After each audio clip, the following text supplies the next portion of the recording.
Kita akan sebentar lagi memulai ibadah kita pada malam hari ini. Sebelumnya kita satukan hati sama-sama, kita fokuskan hati dan pikiran kita untuk memulai ibadah pada malam hari ini.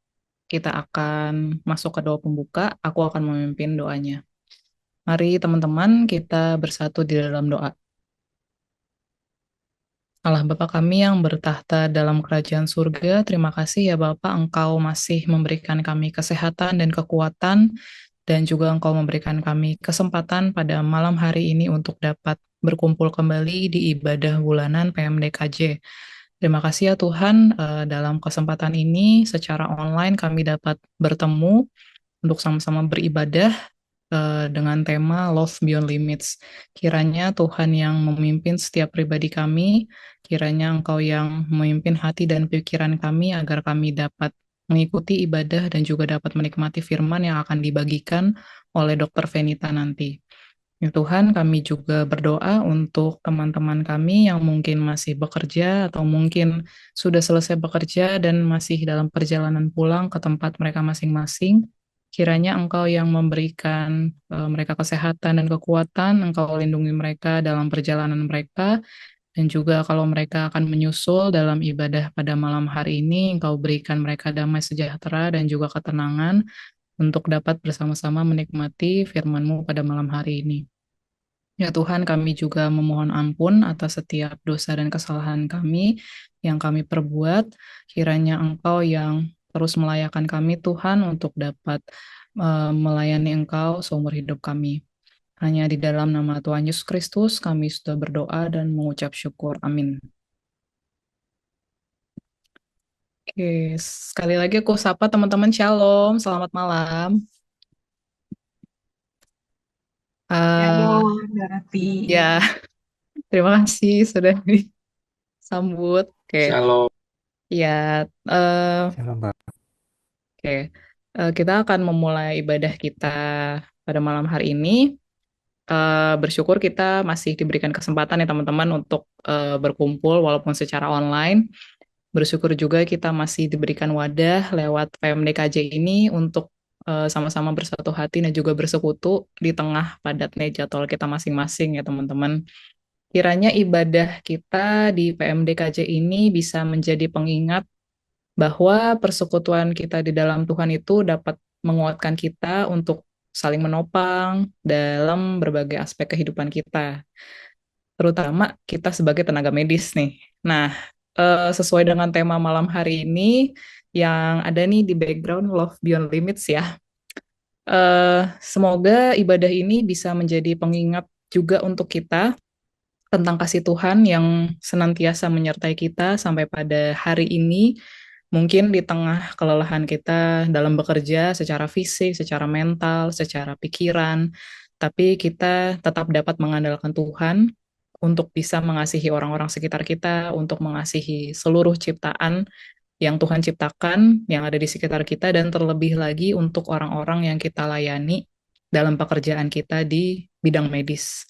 Nah, untuk itu teman-teman, mari kita mulai ibadah kita satukan hati kita sambut dengan lagu Bertumbuh Dalam Kasih.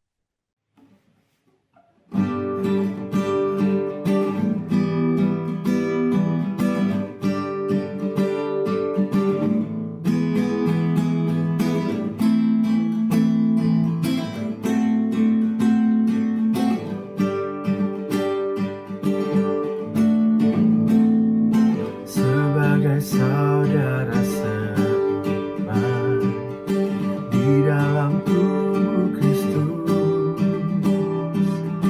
menyerahkan seluruh hidupnya, berbagi kasih bersama.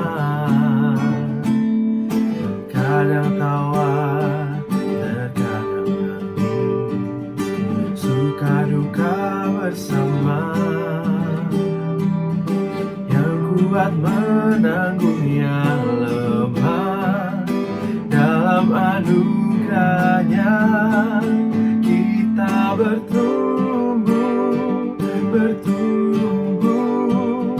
di dalam kasih, sehati sepikir, setujuan melangkah bersama.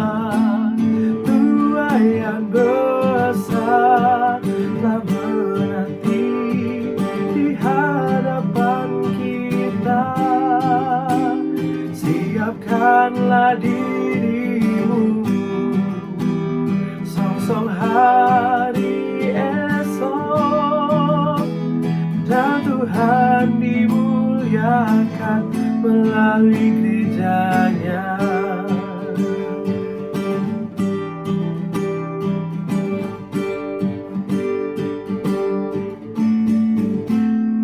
Sebagai saudara seiman di dalam tubuh Kristus, menyerahkan seluruh hidupnya, berbagi kasih bersama.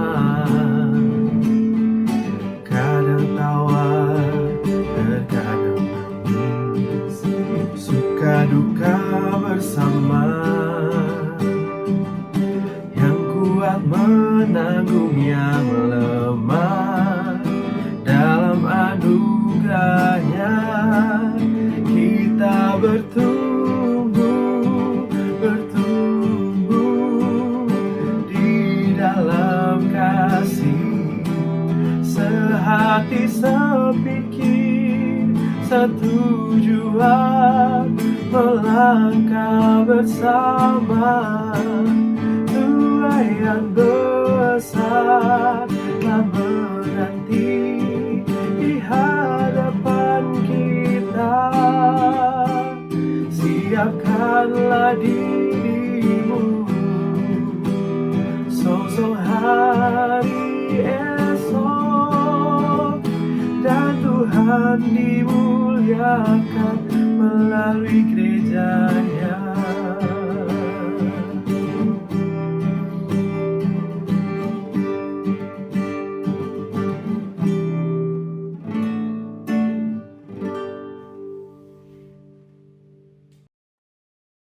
Oke, teman-teman, ini beberapa ada yang baru hadir juga. Mungkin nanti kita kenalan ya di akhir ibadah.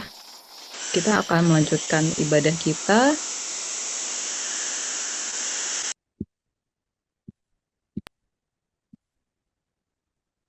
Teman-teman, mungkin aku ingetin juga yang belum isi link absen, boleh sambil isi link absen ya. Nanti akan disampaikan di kolom chat Zoom.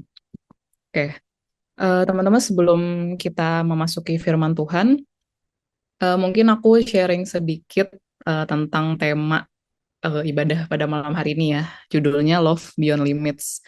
Aku yakin teman-teman pasti sering banget dengar istilah Love Beyond Limits, karena aku pribadi sangat sering mendengar ini di berbagai macam hal ya, bukan cuma judul ibadah doang. Nah, aku pengen sharing pas aku di-sharingkan oleh pengurus untuk jadi MC, itu aku pas baca tema, terus aku baca tujuan sasarannya, tuh jujur aku terdiam dan merenung. Soalnya saking seringnya mendengar Love Beyond Limits itu, aku kadang lupa akan maknanya. Ternyata setelah direnungkan kembali, makna Love Beyond Limits ini sangat dalam dan juga luas. Karena beyond limits itu berarti benar-benar melampaui segala macam batasan kayak gitu. Terus aku jadi mikir kayak eh mengasihi yang beyond limits tuh kayak gimana sih sebenarnya? Karena mungkin secara manusiawi aku pun sering lupa akan hal tersebut gitu. Mungkin kita dalam pekerjaan kita udah sibuk dengan pekerjaan kita juga udah mulai merasa lelah. Mungkin kita jadi lupa tentang poin mengasihi tersebut gitu ya. Apalagi kita sebagai tenaga medis, orang-orang yang bersinggungan langsung dengan orang-orang lain yang mungkin dia sangat butuh kasih Tuhan pada saat kita melayani mereka gitu. Nah, aku bersyukur di ibadah hari ini kita diingatkan lagi tentang kasih itu sendiri, dan yang pasti di dalam kelelahan kita, gimana caranya kita bisa tetap mengasihi, yang pasti kita harus kembali lagi kepada sumber kasih tersebut, yaitu adalah Tuhan, yang sudah mengorbankan dirinya disalib untuk menembus dosa seluruh umat manusia gitu ya. Nah, teman-teman, kita sebentar lagi akan masuk ke dalam firman Tuhan. Nanti akan dibawakan oleh Dr. Venita. Kemudian setelah firman Tuhan akan ada sesi tanya jawab. Jadi teman-teman sambil nanti ada firman Tuhan, teman-teman boleh sambil menyiapkan pertanyaan, boleh disampaikan di kolom chat atau boleh private chat juga ke aku. Nanti akan kita bahas di sesi tanya jawab. Oke. Teman-teman, mari kita siapkan hati dan pikiran kita untuk menyambut firman Tuhan sambil kita menyanyikan lagu Lord, Let My Heart Be a Good Soil.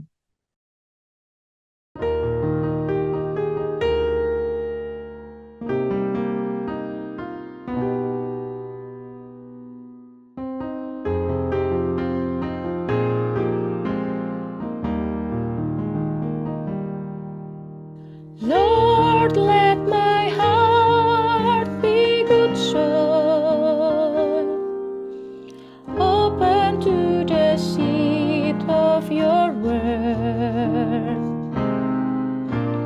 Lord, let my heart be good soil, where love can grow and peace is understood.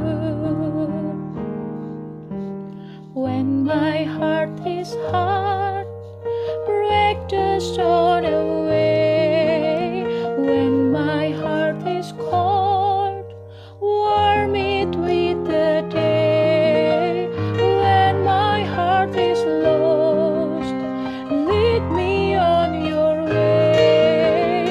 Lord, let my heart, Lord, let my heart, Lord, let my heart be good soil.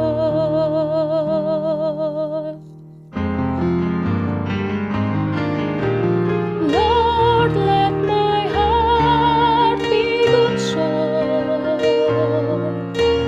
open to the seed of your word.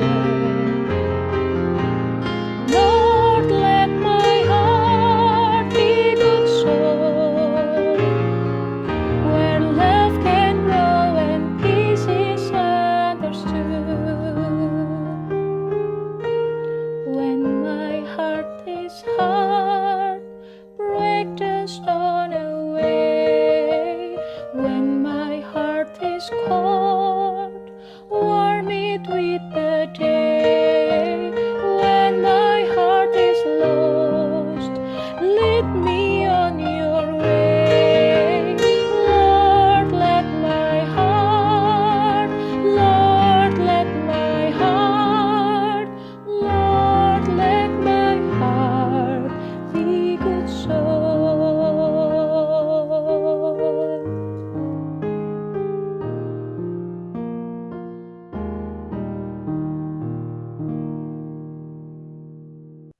Ya, oke, selamat malam, shalom semuanya. Terima kasih dari rekan panitia untuk mengundang saya. Saya senang merasa muda kembali di tengah-tengah semua teman-teman yang 5-10 angkatan lebih muda dari saya. Kita sepermainan dan kita seumuran. Ya, sebelum kita memulai hari ini, aku coba share dulu ya. Oke, sebentar. Oke, bisa terlihat ya slide-nya ya? Bisa, Dok. Oke, ya. Sebelum kita mulai, mari kita satu-satu dalam doa. Bapa di surga, terima kasih Tuhan, Engkau telah mengumpulkan kami hari ini. Terima kasih untuk hari yang sudah Engkau berkati dari pagi sampai saat ini. Terima kasih Engkau telah memanggil kami ya Tuhan, sebagai tenaga medis Bapa di tengah dunia. Terima kasih Tuhan, Engkau mengingatkan kami bahwa kami harus bersumber kepada Engkau saja ya Bapa. Karena itu saat ini kami duduk ya Bapa bersama-sama berdiskusi Tuhan mengingat kebaikan-Mu. Ya Roh Kudus berbicaralah melalui mulut hamba-Mu yang sangat terbatas dan kecil ini Tuhan, supaya isi hati-Mu ya Tuhan dapat kami mengerti lebih lagi ya Bapa. Bagaimana kami mengasihi melampaui batas, bagaimana Engkau telah mengasihi kami. Terpujilah nama-Mu Bapa, di dalam nama Tuhan Yesus Kristus kami berdoa dan bersyukur. Amin. Oke, thank you rekan panitia, dan sebenarnya sama seperti Dorothy saat saya pertama dapat ini judulnya kayak "Hah, siapakah hamba ini, kayak berat banget judulnya gitu, dan kayak apa ya Tuhan, yang apa yang bisa saya bantu sampaikan, apa yang Tuhan ingin kita pahami bersama. Dan sejujurnya saya berterima kasih karena dalam proses mempersiapkan ini saya pun banyak belajar, jadinya banyak dibukakan, lebih sensitif tentang kasih Tuhan yang wow, Tuhan itu luar biasa. Oke, supaya lebih saling kenal juga, saya izin sharing juga siapakah saya. Ya, sama saya Venita untuk ya tadi ya 2007 tahun masuknya ke FKUI, terus saya lanjut pendidikan S2 Palliative Care di Newcastle University UK, lanjut Clinical Fellowship in Palliative Care di National Cancer Center Singapura, dan sertifikasi in Thanatology dari EDEC USA. Saya banyak lama di Jakarta, lahir besar di Jakarta.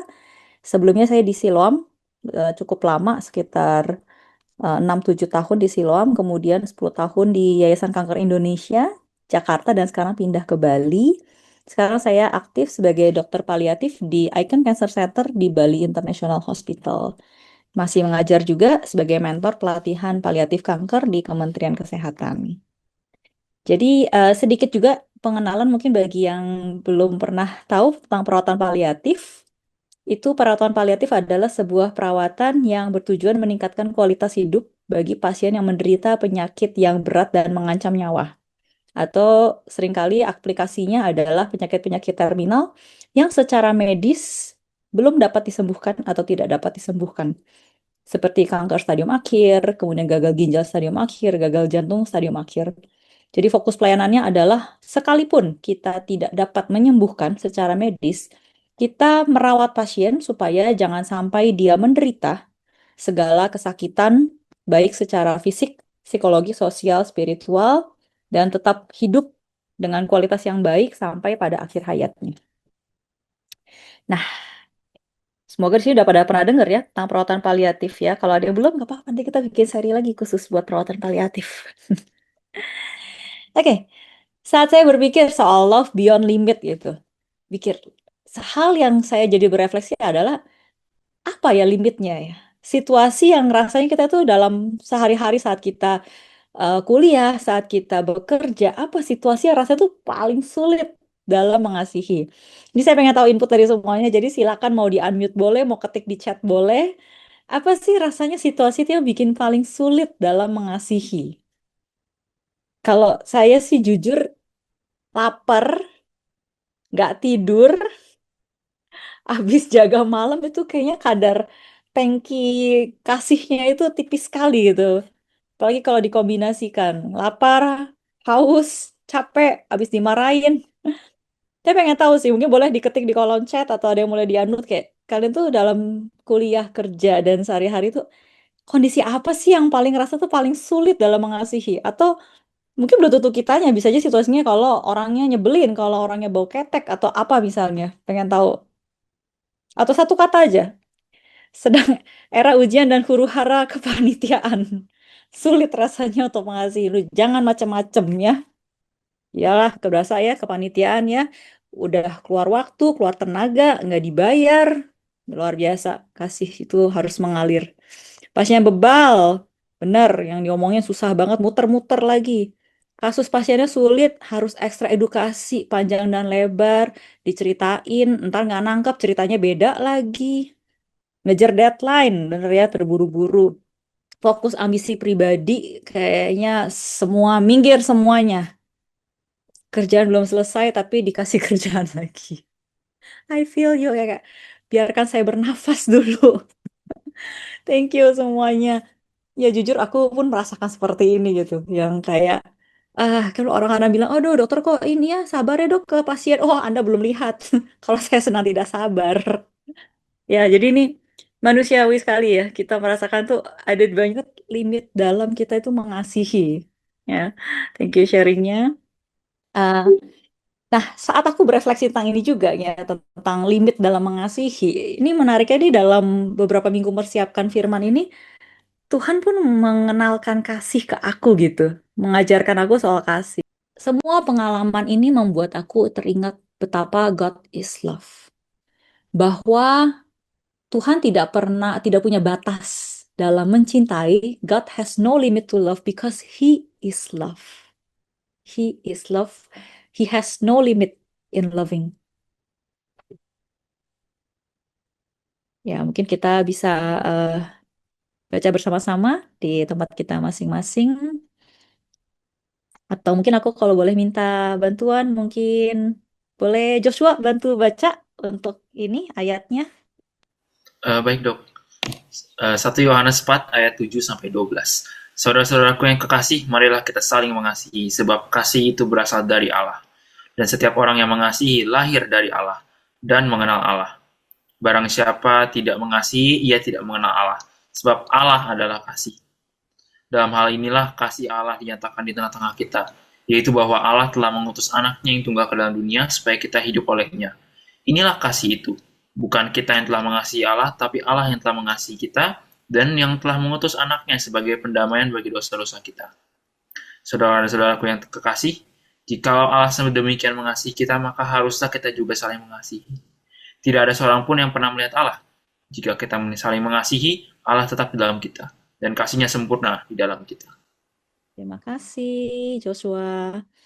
Oke, yang berikutnya mungkin boleh Joy Samuel Saragi bantu untuk bacakan. Thank you.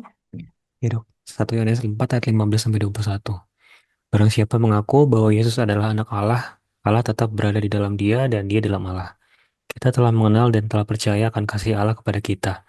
Allah adalah kasih, dan barang siapa tetap berada di dalam kasih, ia tetap berada di dalam Allah dan Allah di dalam dia. Dalam hal inilah kasih Allah sempurna di dalam kita, yaitu kalau kita mempunyai keberanian percaya pada hari penghakiman, karena sama seperti dia, kita juga ada di dalam dunia ini.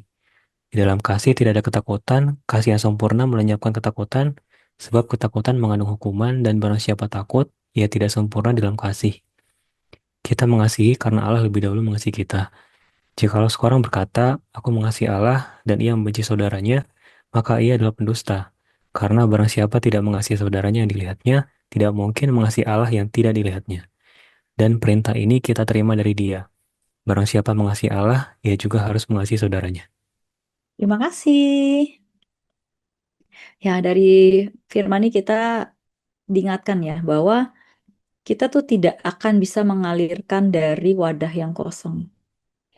Kita setiap hari ya sebagai tenaga medis itu kita kan mengeluarkan ya tenaga kita, waktu kita, isi otak kita dan lain kita mengalir terus dan kita tuh berada di profesi yang punya ekspektasi pengabdian gitu. Kayak kosongkan dirimu untuk masyarakat. Nggak usah dokter-dokter digaji kan kalian sudah beramal dan lain sebagainya. Tuntutan-tuntutan yang ada.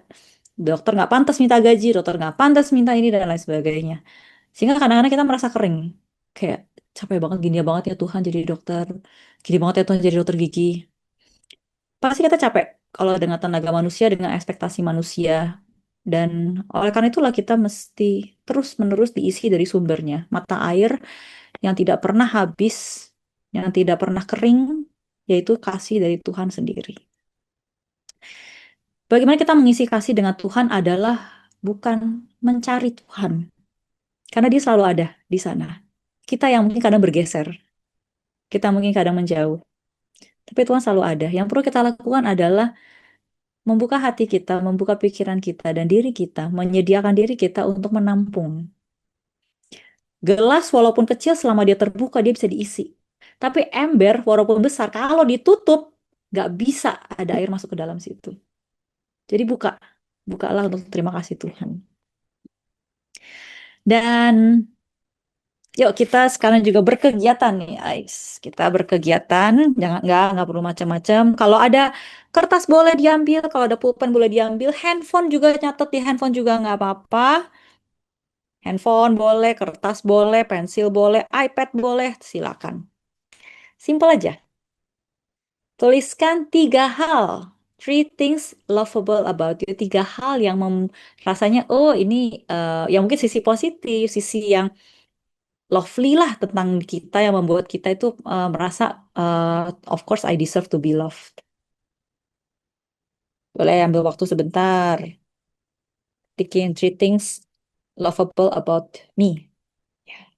Ini jujur saya sendiri belum nulis. Pas dibikin ini, saya pun belum nulis punya saya sendiri. Mari kita tulis ya. Three things lovable about me.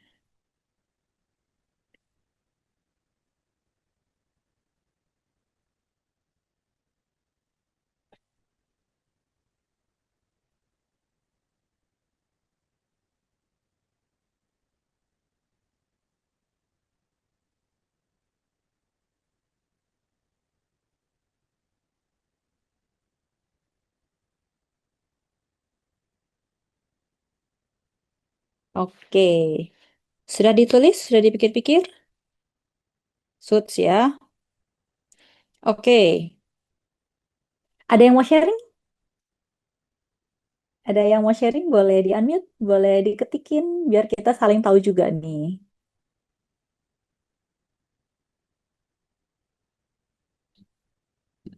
Oke, kalau malu-malu nggak apa-apa. Yang penting udah ditulis sendiri, catatan sendiri. Three things lovable about me, ya. Pasti ada. Mungkin nggak ada. Tulis saya, apakah saya ganteng, apakah saya pintar, dan lainnya. Bahkan bagi dunia ini mungkin dengan status sebagai seorang tenaga medis saja itu udah sebuah hal yang lovable, ya. Nah, berikutnya nih. Kembali ambil kertasnya, handphonenya, dan lainnya. Nah, sekarang tulis three things unlovable about you. Apa 3 hal dari diri kita yang kalau orang tahu, ini bukan trait, bukan hal yang layak untuk dicintai atau dikasihi. Ditulis, boleh di tempat masing-masing, handphone masing-masing, kertas masing-masing, three things unlovable about me.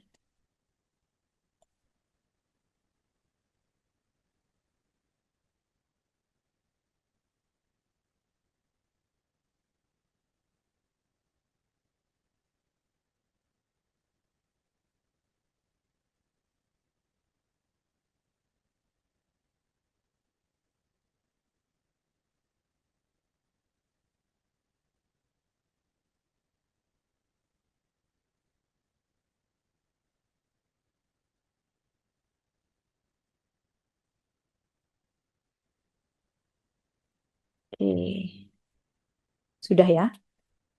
Ini saya juga baru nulis, sebelum pas bikin ini pun saya belum nulis sendiri, dan jujur pas lagi nulis itu rasa kok melo ya. Kayak, iya ya, ini aspek yang kalau saya cerita, wah, saya akan dapat penghakiman. Kalau saya cerita, kayaknya panitia nyesel manggil saya pembicara. Tapi saat kita menyadari ini, seringkali diri kita itulah hakim terkejam ya. Seringkali diri kita adalah hakim terkejam atas aspek diri kita. Mungkin beberapa dari kita pernah tengah malam saat mau tidur, saat dunia udah senyap, udah nggak pegang handphone, tiba-tiba muncul suara kayak, kalau orang tahu kamu dulu pernah kayak gini, mereka pasti nggak suka sama kamu. Kamu memalukan, nggak pantas jadi pengurus di PMDKJ. Nggak pantas kamu bicara firman Tuhan. Kalau orang tahu ini, kamu udah anak Tuhan tapi kok kayak gini kelakuannya. Seringkali suara-suara itulah yang merampas sukacita kita. Membuat kita sulit untuk menerima diri kita apa adanya. Tapi berita baiknya adalah, bahkan saat diri kita tidak bisa menerima diri kita sendiri, saat kita menghukum, mengutuk diri kita sendiri, Tuhan Yesus memeluk kita. Berita baiknya adalah itu. Bagian diri kita yang layak dicintai, tidak layak dicintai, lovable and unlovable, semua Tuhan peluk. Semua Tuhan terima. Semua berharga di mata Tuhan. Seperti perumpamaan prodigal son ya. Seorang anak yang dulu mungkin saya pernah berpikir, oh saya itu di titiknya si anak sulung. Menghakimi orang yang kok bisa sih udah jahat, durhaka, menghabiskan uang, tidak lain dan sebagainya, berfoya-foya, terus kemudian malah dapat kambing, dapat dapat jubah, disambut dan lain sebagainya. Dulu dulu saya waktu awal-awal jadi orang percaya, saya menghakimi si bungsu ini. Kayak kok bisa sih, kayak nggak adil. Harusnya kan kalau yang baik dapatnya. Nah. Tapi seiring waktu saya berjalan bahwa saya saya pun ada di titik si bungsu ini. Tahu kasih Bapak tapi berdosa. Tahu kasih Bapak tapi menjauh. Tahu kasih Bapak tapi melakukan hal yang salah. Dan saat saya di titik kayak, saya tuh pernah di titik sampai ngerasa, kayaknya saya ganti KTP aja deh, jangan tulis Kristen deh. Malu loh kalau kalau KTP saya itu orang pikirnya Kristen. Saya sampai seperti di titik seperti itu. Tapi saat itu saya cuma mendengar suara Tuhan. Dia berbicara bahwa you are still my child. Kamu tetap anakku. Dan saat itu saya merasa, saya menangis bahwa Tuhan tetap mencintai saya. Tuhan tetap mencintai saya, dia tidak malu kepada saya, dia tetap mengasihi saya. Dan saat itu saya benar menyadari bahwa itulah kasih seorang bapa, pengampunan seorang bapa yang tidak bersyarat. Dari Roma 5 ayat 10 bahwa saat kita masih seteru, kita diperdamaikan Tuhan lewat kematian anaknya. Apalagi saat ini, kita yang sudah diperdamaikan, kita diselamatkan oleh bilurnya. Bukan karena kita orang yang lovely, bukan karena kita orang yang layak dan pantas, tapi karena kasihnya. Kasih Tuhan yang mengasihi kita saat kita berdosa, bersalah, kita diselamatkan. Dan inilah kasih yang harus kita terima. Yang inilah kasihnya yang harus kita terus isi dalam hati kita. Untuk tidak pernah melupakan bahwa Dia adalah Tuhan yang begitu mengasihi kita. Seluruh kebaikan, keburukan kita, Dia menerima dan Dia mengasihinya. Bahkan sampai mati saat kita masih orang jahat. Kita saat mati di kayu salib bagi kita. Inilah kasihnya yang harus kita selalu ingat. Inilah kasih terbesarnya. Kita mengasihi, we love because He first loved us. Menerima bahwa Tuhan mencintai seluruh aspek dalam diri kita membuat kita menyadari bahwa Tuhan mencintai bahkan lebih dari kemampuan kita mencintai diri sendiri. Dalam mengasihi, kita belajar dari kasih Tuhan bahwa kita mengasihi bukan dengan keterbatasan kita. Apa yang nyaman bagi kita, yang tidak nyaman bagi kita, tapi untuk mengalirkan kasih-Nya. Bukan karena orang itu melakukan hal sesuatu baik pada kita, tapi karena kasih Tuhan yang sudah terlebih dahulu mengasihi kita. Dan mengasihi adalah sebuah panggilan. Bukan untuk kepentingan diri supaya kita disenangi, populer, terkenal, mendapatkan hal-hal yang lainnya. Tapi sebuah ucapan syukur dan ketaatan pada Tuhan. Mengasihi karena kita telah dikasihi. Bukan karena kita orang baik, tapi karena saat kita berdosa pun Tuhan mengasihi kita. Dan tentu dalam mengasihi ada aspek pengorbanan. Sebagaimana Kristus berkorban dalam mengasihi kita, begitupun dying to ourselves. Saat saya mentransfusi darah, ada komen yang saya dapat dari perawat kayak, iya ampun dok, baik banget, ya ampun dok, maksudnya mana ada dokter yang sampai ngasih darahnya ke pasiennya dan lain sebagainya dan lain sebagainya. Dan saat itu saya hampir besar kepala gitu, kayak iya sih gue baik banget ya, gila ini extra miles banget nih. Tapi habis itu langsung saya tampar kayak, apa yang kamu kasih Van tidak ada apa-apanya. Darah yang kamu kasih cuma 450 cc. Tuhan Yesus kasih semuanya bagi kamu. Tuhan Yesus kasih nggak terbatas bagi kamu, dia mati bagi kamu. Jadi yang kamu kasih ini nggak ada apa-apanya, Van. Tapi sedikit mencicipi bahwa inilah rasanya berkorban dan sukacita itu ada karena kita tahu kita telah mendapatkan pengorbanan yang lebih besar daripada Tuhan. Jadi karena saat saya juga bersungut-sungut kayak ya ampun Tuhan, harusnya ke gereja 5 menit jadi 1 jam, 1 jam setengah.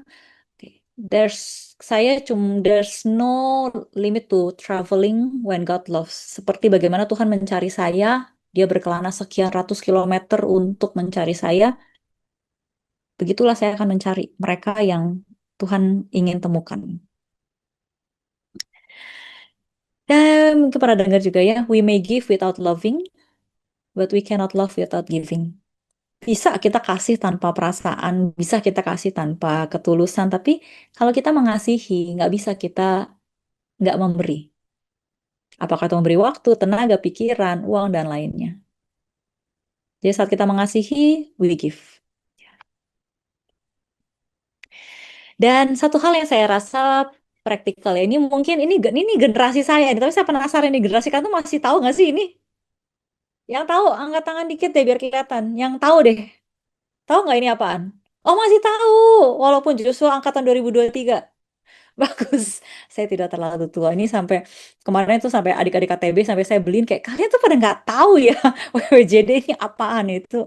Jadi pada saat itu di generasi sempat awalnya sih udah puluhan tahun lalu, tapi tahun 90-an 2000 awal tuh kayak anak kalau jadi youth itu baru keren kalau pakai ini gitu. Kayak wih di antara youth di mana-mana itu pakai WWJD ini kayak keren banget.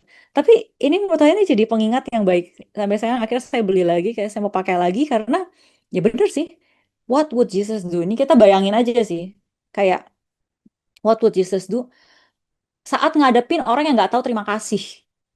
Udah ditolongin, udah dibantuin, malah marah-marah balik. Gimana? What would Jesus do? Apakah dia akan menghardik si orang itu kayak, hai kau orang tidak tahu terima kasih? Ataukah dia akan, ya udah emang gitu. Ya, mungkin saat ini buat saya jadi berefleksi ya, kayak saat Tuhan Yesus nyembuhin kan 10 orang buta. Habis disembuhin, yang balik berapa orang yang terima kasih? Satu. Yang lainnya semuanya nggak tahu terima kasih. Dan ya Tuhan Yesus punya dari ya gitu manusia. Dan dia tahu, tapi dia tetap menyembuhkan semuanya. Apa yang what would Jesus do saat dituduh oleh teman atau rekan kerja? Dituduh yang enggak dituduh. Kita mangkir lah, kita bilang, woi kita kabur nih. Padahal kita mungkin udah bilang kita pergi makan. Dituduh kita ganti jatuh jaga. Dituduh ngambil bolpen. Oh, tapi saya emang pernah melakukan itu. Maafkan saya Tuhan, yang saya pernah ngambil pulpen yang pas pulang kayak, ini pulpen siapa ini? What would Jesus do saat dituduh? Dan faktanya memang dia pernah dituduh. Dituduhnya yang jauh banget lagi. Dituduhnya yang nggak benar. What would Jesus do saat lelah, lapar, tapi menghadapi orang sakit? What would Jesus do? Dan kalau diingat-ingat, ya ada juga contohnya. Yang Tuhan juga bisa capek kan. Dia ada saatnya Tuhan Yesus capek, dia cuma pengen menyendiri doang gitu kan. Dia pengen menyendiri, naik perahu ke tengah danau, menjauh.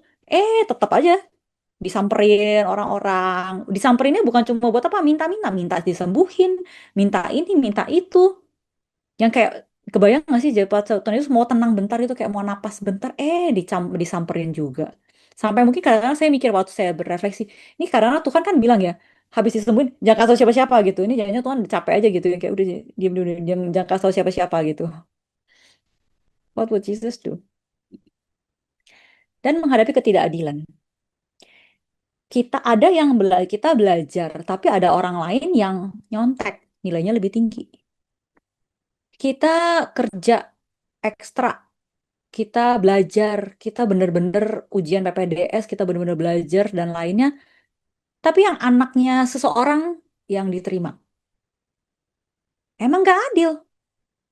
What would Jesus do saat melihat ada ketidakadilan yang terjadi? What would Jesus do? What would Jesus do saat menghadapi orang yang telah menyakiti? Jelas, mungkin ini pasien mungkin habis marah-marah, habis maki-maki, kemudian datang lagi. Mungkin teman sekerja kita yang udah jahatin kita, udah ngomongin yang gak bener, terus mau nggak bantuin gua jaga? Mau nggak bantuin gua gini? What would Jesus do? Jadi kita tentu saja tidak sempurna dan kita terus belajar. Kita juga manusia yang punya segala keterbatasan. Tapi Mungkin kita boleh ngambil waktu sejenak nantinya saat kita menghadapi semua situasi yang kayak itu ngetes batasan kita. Take a bit of a moment. What would Jesus do? What would Jesus do? Ya kadang-kadang kalau manusiawi juga saya berpikir, ya itu kan Tuhan Yesus, bukan saya. Ya, tapi Tuhan kan juga 100% manusia, 100% Tuhan ya.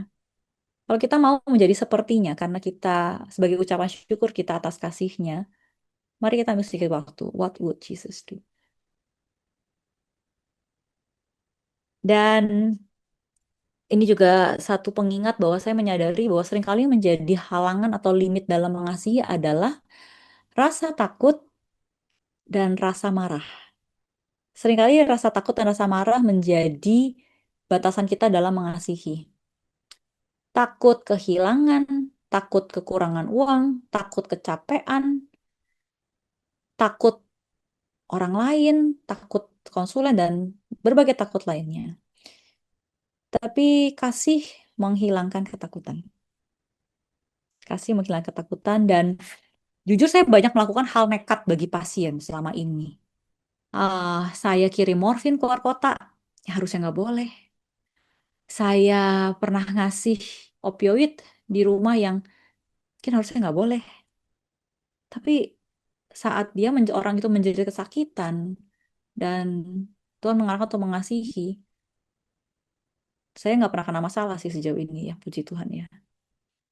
Karena kasih itu yang memampukan kita dan nggak harus melakukan hal ilegal ya sebenarnya, tapi itu melampaui dari apa yang ketakutan kita. Dan juga rasa marah. Ini satu hal juga. Love prospers when a fault is forgiven. Mengampuni. Mengampuni adalah wujud kasih. Bukan kita harus melakukan hal yang ekstravagan untuk kita kasih, nggak tiap hari kita harus transfusi darah, nggak tiap hari kita harus ngasih makanan, hadiah, dan lain sebagainya, tapi mengampuni adalah wujud kasih. Ampuni. Terkadang kita mungkin kalau ada yang pernah dengar, ingat ya istilah dari psikiatri adalah proyeksi atau transference. Terkadang kalau kita pernah punya masalah dengan seorang sosok, misalnya seorang sosok bapak tua dengan janggut putih, kita marah pada orang itu dan kita belum mengampuni orang itu. Kalau kita ketemu pasien yang profilnya mirip itu, entah kenapa rasanya berat. Karena ada sumbernya. Begitupun kalau ada aspek dalam diri kita yang kita benci, yang kita marah, dan kita belum mengampuni aspek diri kita atau masa lalu kita. Saat kita bertemu dengan pasien atau orang dengan fitur seperti itu, kita sulit mengasihi karena kita marah. Makanya mungkin pernah dengar ya, kalau orang yang suka maki-maki orang gay, itu adalah dia sendiri punya trait itu mungkin pernah dengar ya seperti itu. Orang yang suka marah-marah sama orang yang tipe tertentu mungkin dia sendiri seperti itu misalnya. Jadi saya mengajak kita semua, saya pun ampuni. Ampuni mulai dari diri kita sendiri. Karena Tuhan sudah mengampuni kita, maka kita tidak punya alasan tidak mengampuni diri kita sendiri. Ampuni orang lain. Ampuni apa yang terjadi. Karena love prospers when a fault is forgiven. Mengampuni adalah bentuk cinta kasih. Dan saya ingin memberikan apresiasi kepada semua rekan panitia, kepada semua peserta yang hadir saat ini. Terima kasih karena kalian memilih untuk mengasihi. Terima kasih kalian memilih berada di profesi ini. Sebuah profesi yang kita diberikan kesempatan, tanda kutip juga dituntut untuk mengasihi. Terima kasih memilih jalan yang tidak mudah, yang melelahkan. Terima kasih sudah memilih ini dan bertahan di sini. Karena kita sering mendengar bahwa dinding rumah sakit mendengar lebih banyak doa daripada gereja atau daripada kuil.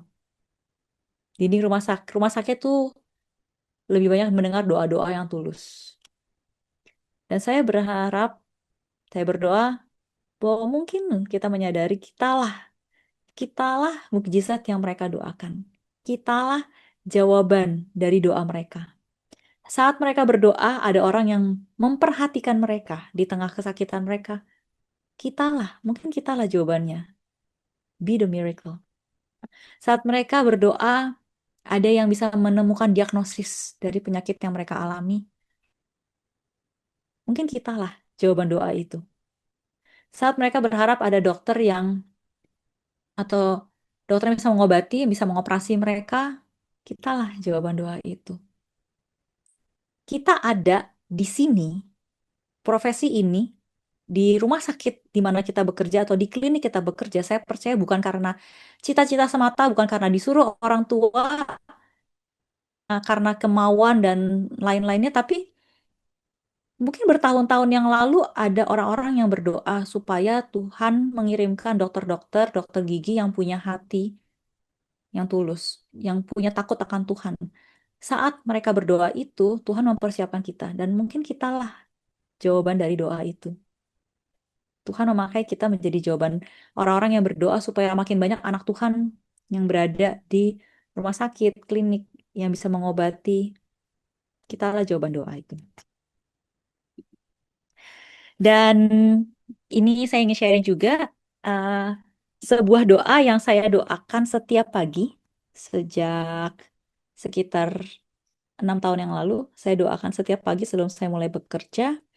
Dan kapanpun di tengah hari saat saya merasa saya udah kosong, saya merasa kering, kosong, kerontang seperti kismis, saya merasa gak bisa, aku udah gak ada. That's my limit. Saya ambil waktu untuk menyendiri sebentar, kemudian berdoa ini. Jadi saya pengen ajak kita semua untuk boleh bacakan doa ini bersama-sama di tempat masing-masing. Lord, make me an instrument of your peace. Where there is hatred, let me sow love. Where there is injury, pardon. Where there is doubt, faith. Where there is despair, hope. Where there is darkness, light. Where there is sadness, joy. O Divine Master, grant that I may not so much seek to be consoled as to console, to be understood as to understand, to be loved as to love. For it is in giving that we receive, it is in pardoning that we are pardoned, and it is in dying that we are born to eternal life.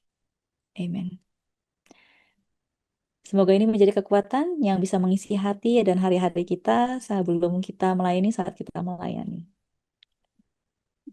Oke, dan terima kasih untuk perhatiannya. Semoga menjadi berkat bagi semuanya. Dan nanti setelah ini saya rindu bisa mendengarkan juga cerita dari teman-teman sekalian. Bagaimana rasanya mengasihi melampaui batas-batas yang kita miliki. Atau menerima kasih lewat dari melampaui batas itu. Saya pengen dengar cerita-cerita dari teman semuanya. Terima kasih.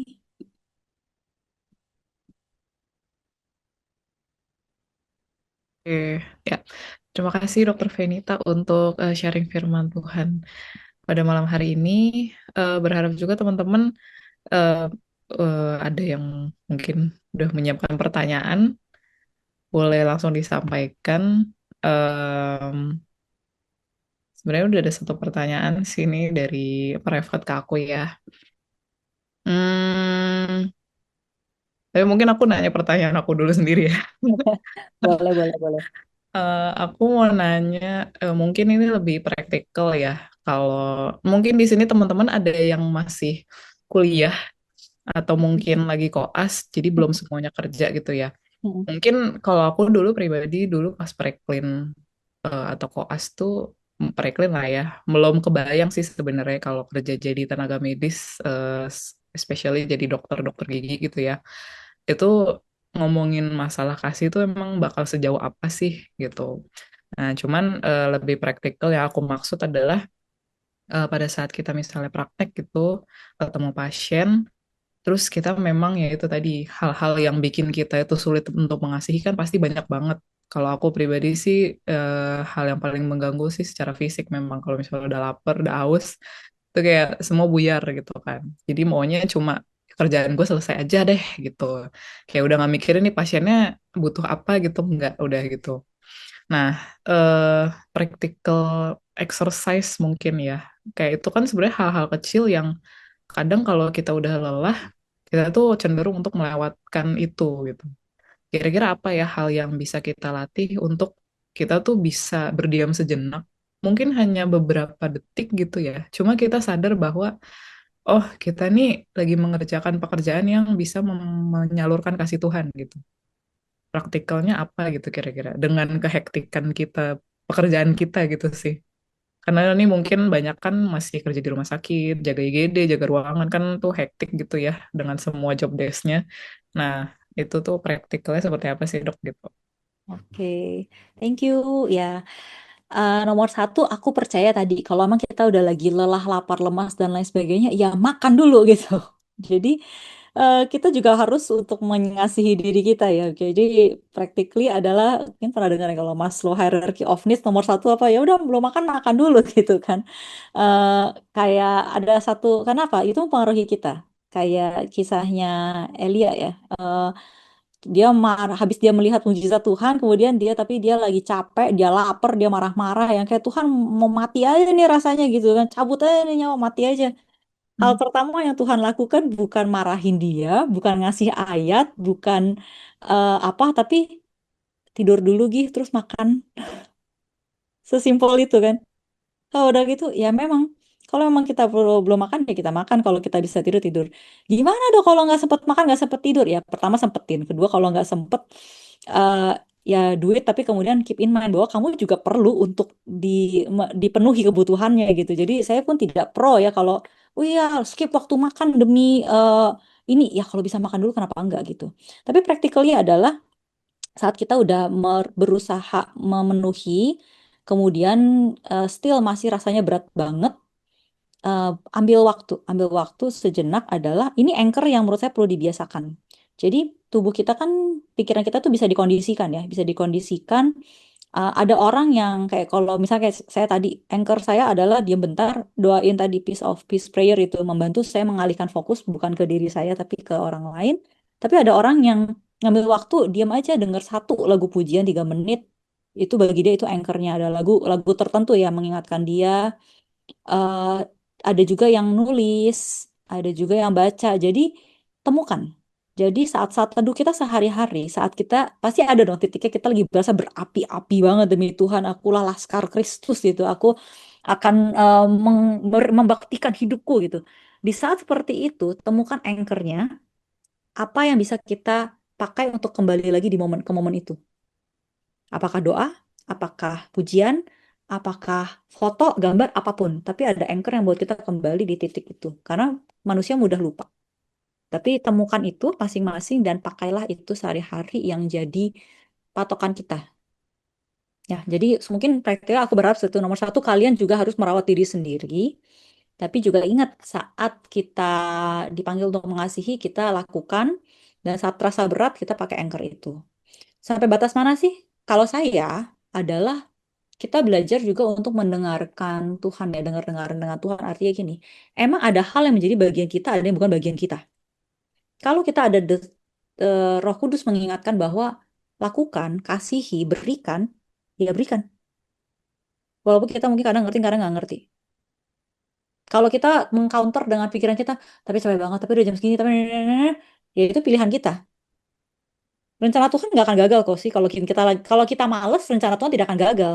Tuhan tidak secetek itu kan. Tapi Tuhan akan pakai orang lain untuk melakukan perbuatan baik itu. Sayang kalau kita melewatkannya. Jadi nambahin satu di practicality. Jadi satu, ingat untuk mengisi diri kita dengan makanan, minuman, firman Tuhan. Temukan anchor untuk kita kembali ke kasih itu, kasih mula-mula itu. Dan kemudian tadi dengar-dengaran kalau saat Tuhan menyuruh kita melakukan, ya lakukan aja. Gitu. Semoga membantu ya dan bisa menjawab ya. Iya, membantu dok. Karena itu Tuh. baru kalau aku pribadi baru sadar memang pas kerja sih. Karena kan semua tanggung jawab langsung ada ke kita gitu. Kalau pas koas atau internship mungkin masih ada dokter penanggung jawab, tapi kalau ini kita harus mikirin semuanya gitu. Oke, ini tadi ada pertanyaan yang private ke aku ya.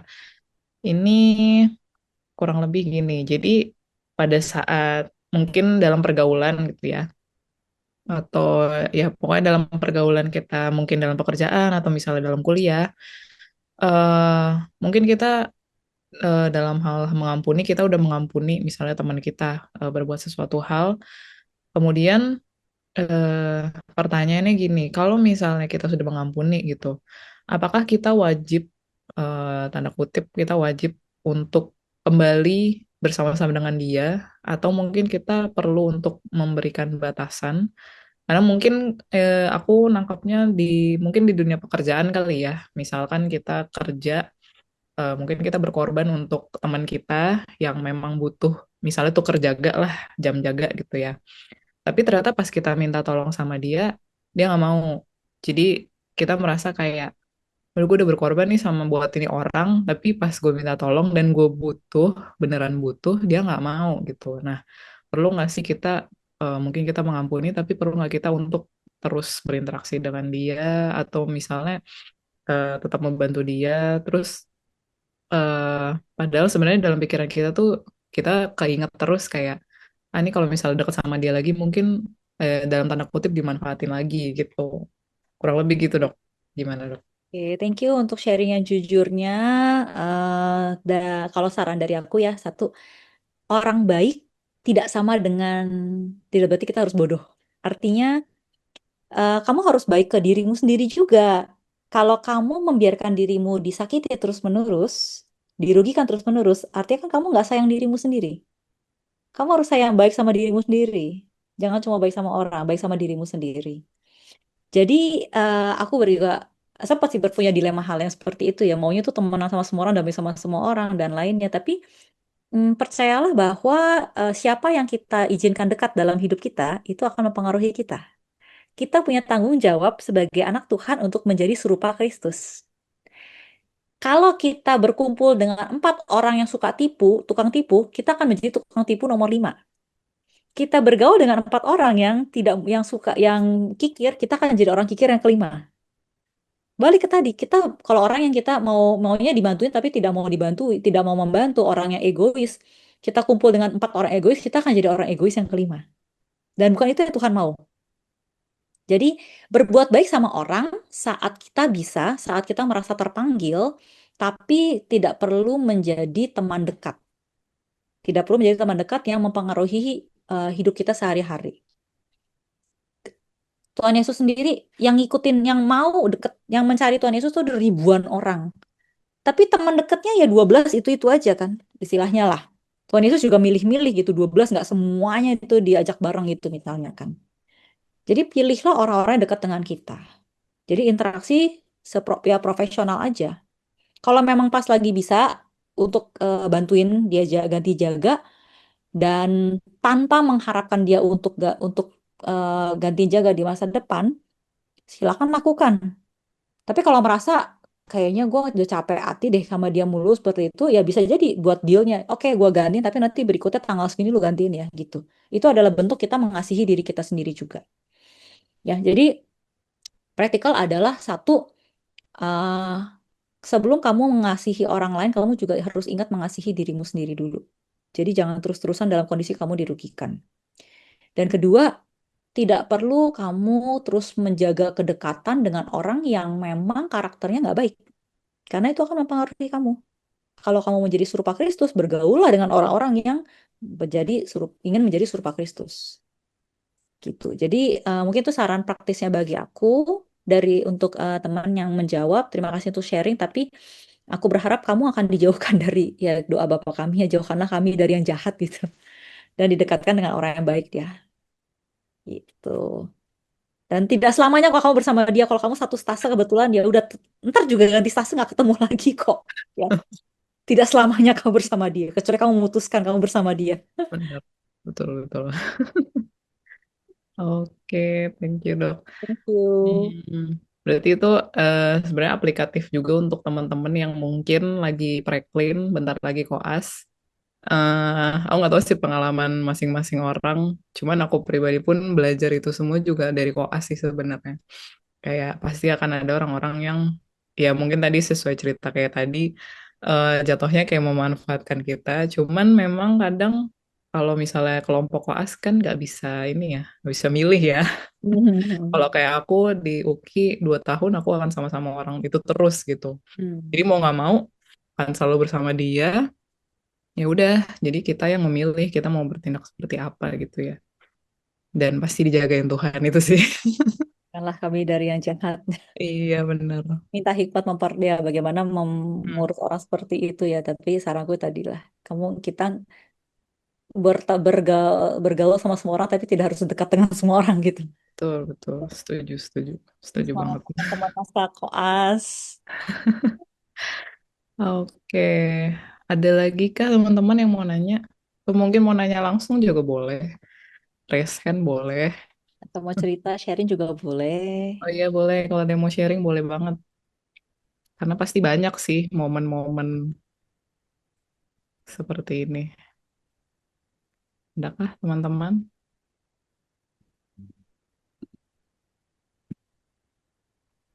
Sepertinya belum ada lagi ya. Mungkin nanti sambil jalan kalau misalnya ada yang mau diceritain atau mau ditanyain boleh. Boleh-boleh. Mungkin kontak Dokter Venita langsung Boleh. boleh juga ya. Oke. Terima kasih Dokter Venita untuk firman yang dibawakan. eh yang pasti aku belajar mungkin ini sekalian poin-poin yang bisa kita simpulkan ya dari ibadah kita malam hari ini. Yang pertama pasti untuk dapat mengasihi orang lain ya pasti kita harus ingat kembali oleh siapa kita dikasihi. Yang pasti Tuhan Yesus yang sudah mengasihi kita lewat pengorbanan Dia di kayu salib yang bahkan udah menebus dosa kita. Itu pasti kita harus ingat itu terlebih dahulu. Barulah kita bisa mengasihi diri kita sendiri juga dan barulah kita juga bisa mengasihi orang lain. Dan mungkin dari situ kita juga bisa belajar bahwa memang mengasihi itu butuh pengorbanan ya, sama seperti Tuhan Yesus juga yang udah mencontohkan. Mungkin kita nggak bisa sama seperti Tuhan Yesus ya, karena dia juga Tuhan, tapi itulah contoh ya yang paling real yang ada, yang bisa kita lihat di dalam Alkitab kita sendiri. Kayak gitu.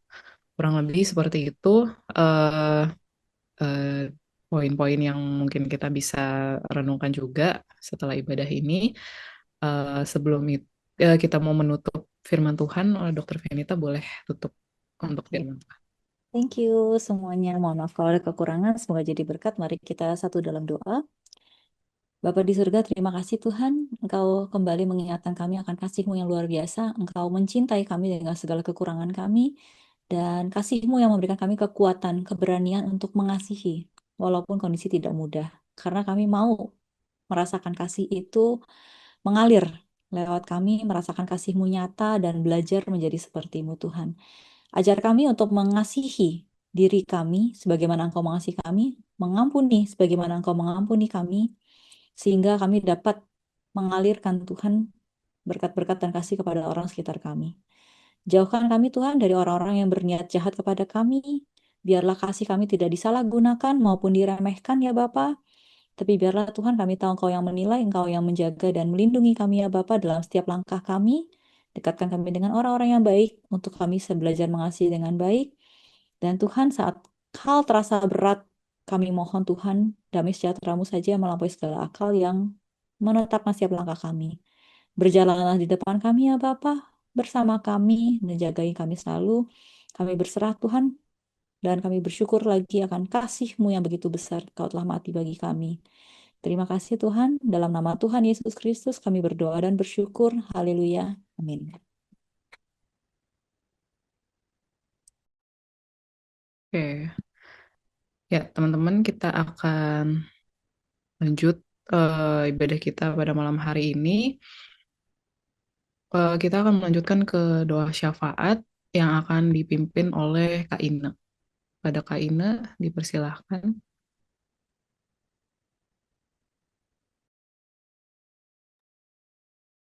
Nih teman-teman, mari kita satu di dalam doa. Mari berdoa. Bapa, kami begitu bersyukur kepada Engkau yang mengizinkan kami untuk menikmati persekutuan di hari ini. Kami begitu bersyukur kepada Allah yang menganugerahkan kami kesempatan untuk kembali mendengarkan firman-Mu. Dan kami juga bersyukur ya Tuhan ketika Engkau menganugerahkan Dokter Venita dan juga Doroti yang boleh melayani kami di hari ini dalam anugerah Tuhan. Kami juga begitu bersyukur ketika kami boleh kembali diingatkan bagaimana kami boleh mengasihi dengan kasih-Nya Allah. bahkan di dalam keterbatasan kami, bahkan ketika kami harus melebihi kemampuan kami. Kami sangat bersyukur karena kami boleh belajar dari pribadimu ya Allah yang terlebih dahulu mengasihi kami. Saat ini teman-teman kita akan mendoakan beberapa pokok doa. Mari bersama-sama mendoakan untuk penanganan lonjakan kasus campak. Mari berdoa untuk upaya pemerintah dan tenaga medis dalam menangani lonjakan drastis kasus campak yang menempatkan Indonesia pada posisi tinggi di tingkat global. Mari memohon hikmat bagi orang tua agar lebih sadar akan pentingnya imunisasi lengkap bagi anak-anak demi mencegah penyebaran lebih luas. Mari doakan bagian ini bersama-sama.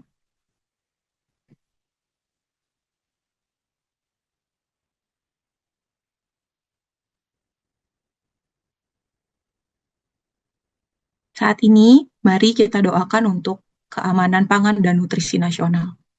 Mari berdoa untuk keberlanjutan program penguatan gizi nasional, khususnya terkait operasional Satuan Pelayanan Pemenuhan Gizi yang sedang dibenahi.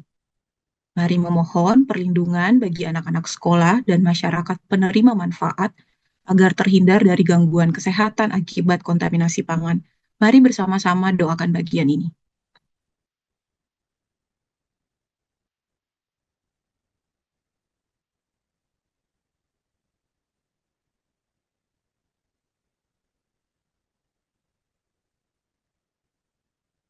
Mari juga berdoa untuk stabilitas ekonomi di tengah inflasi. Mari berdoa agar pemerintah diberikan kebijakan yang tepat untuk menjaga daya beli masyarakat di tengah tren inflasi yang masih tinggi. Mari berdoa agar distribusi bahan pokok tetap lancar sehingga harga-harga tetap terjangkau oleh rakyat yang kecil. Mari bersama-sama doakan bagian ini.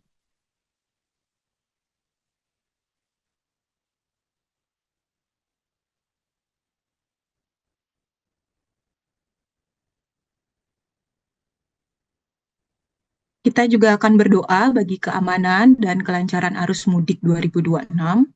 Mari berdoa bagi keselamatan jutaan warga Indonesia yang tengah menempuh perjalanan mudik, serta bagi seluruh petugas keamanan yang berjaga demi kelancaran arus lalu lintas.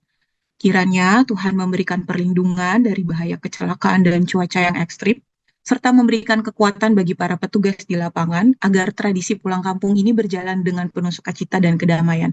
Mari doakan bagian ini dengan bersama-sama.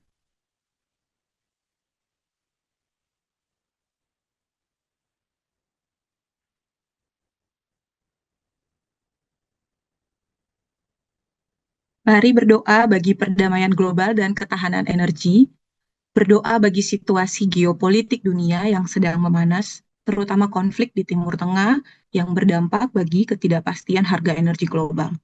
Mari sama-sama doakan agar Allah memimpin hati para pemimpin dunia untuk mengedepankan diplomasi dan kemanusiaan guna mencegah krisis energi yang lebih parah serta dampak ekonomi yang membebani seluruh masyarakat dunia. Mari doakan bagian ini bersama-sama.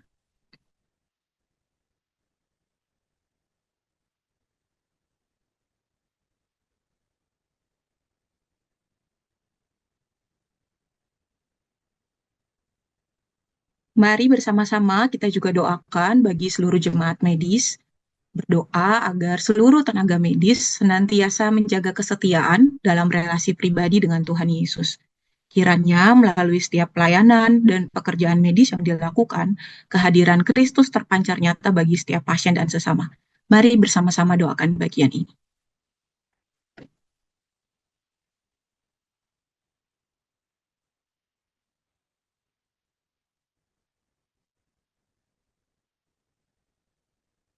Ya Tuhan Allah Gembala kami yang agung, kami bersyukur untuk setiap waktu kami ketika kami boleh berdoa dan menyampaikan apa yang menjadi kerinduan kami kepadamu.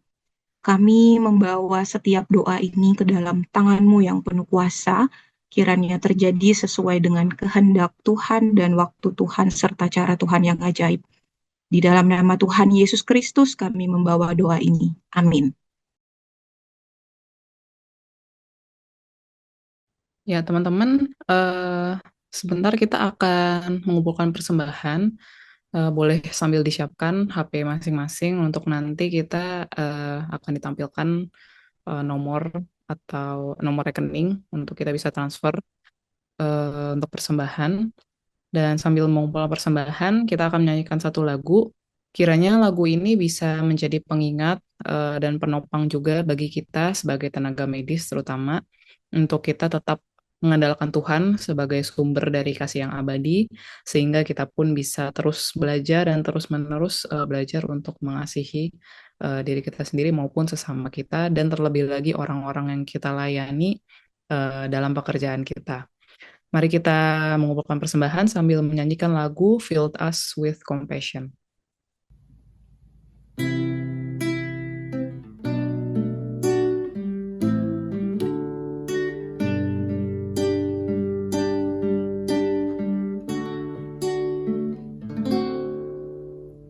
Filled with compassion for all creation, Jesus came into a world that was lost. There was but one way that He could save us, only through suffering death on a cross. God, you are waiting, your heart is breaking for all the people who live on the earth. Steer us to action, fill with your passion for all the people who live on the earth.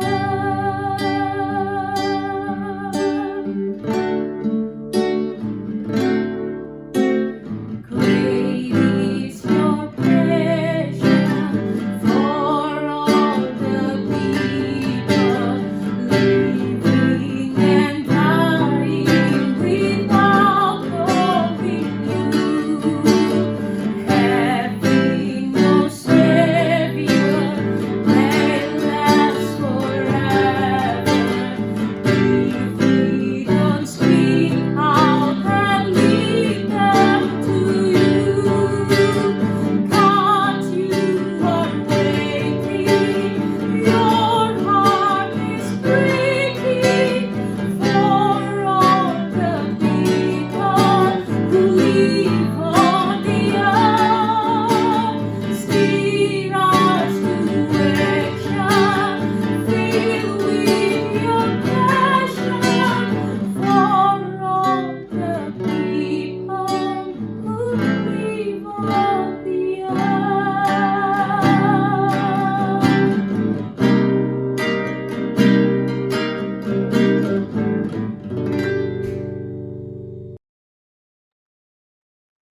Ya, teman-teman, kita sudah berada di penghujung ibadah kita. Aku meminta Dr. Venita boleh menutup dalam doa untuk doa persembahan dan juga sekalian doa penutup, Dok. Mari kita satu dalam doa. Bapa di surga, kami bersyukur ya Bapa, Engkau memberkati kami sehingga kami dapat juga mengembalikan ya Bapa sebagian dari apa berkat yang sudah Engkau berikan untuk memperluas kerajaan-Mu ya Bapa. Biarlah Engkau yang mau menggunakan dana ini Tuhan, berikan hikmat kepada seluruh pengurus dan panitia ya Bapa untuk memperluas kerajaan-Mu, untuk mengingatkan kepada seluruh rekan-rekan bahwa kami dipanggil Bapa untuk menjadi berkat, kami dipanggil oleh-Mu dan kami kembalikan semuanya hanya bagi-Mu saja ya Bapa. Tuhan, tuntun kami untuk setia dalam pekerjaan kami sehari-hari, dalam studi kami masing-masing ya Bapa. Kami mengingat Engkau senantiasa dalam setiap hari kami Bapa, dan kami mohon berkat-Mu ya Bapa. Lindungilah ya Bapa kami semua, lindungilah teman-teman ya Bapa yang sedang berkuliah, yang sedang bekerja. Jauhkan daripada segala mara bahaya, virus, kuman, bakteri, dan lainnya Bapa. Jauhkan mereka dari semua itu. Damai sejahtera Tuhan yang menyertai. Tuhan yang memampukan Bapa setiap langkah mereka. Berkati mereka. Perkenanan-Mu bersama dengan mereka ya Bapa. Sehingga kemanapun mereka pergi Bapa, nama Tuhan dipermuliakan. Kasih Tuhan yang nyata dan mereka membawa terang menjadi jawaban dari doa-doa yang sudah diberikan oleh pasien-pasien. Menjadi mukjizat yang dinantikan, membawa perubahan kemanapun mereka pergi. Terima kasih Tuhan, kami menutup Tuhan untuk acara pada hari ini ya Bapak, dan kami berdoa Tuhan yang mengumpulkan kami kembali. Kami rindu bersekutu Bapak, kami rindu untuk hadir bersama bagimu dan untukmu saja. Terima kasih Tuhan, dalam nama Tuhan Yesus Kristus kami berdoa dan bersyukur. Haleluya, amin.